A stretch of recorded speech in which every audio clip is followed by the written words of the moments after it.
আসলাম আমার বাড়ির বাগানে লাল শাক তোলার জন্য, কারণ বাজারের শাক অতটা মজা লাগে না।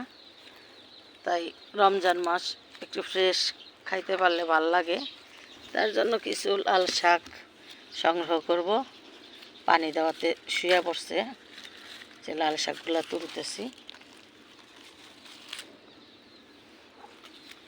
লাল শাকের বাগান আলহামদুলিল্লাহ খুব ভালো হয়েছে।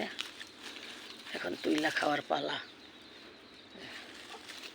এর মাঝে পুঁই শাক ফালাই দিছি, যদি মালিক খাওয়ায় তাই পুঁই শাকও খাইতে পারবো। এই যে অনেক লাল শাক আলহামদুলিল্লাহ। ওই যে এখানে টমেটো গাছগুলো বড় হয়ে গেছে।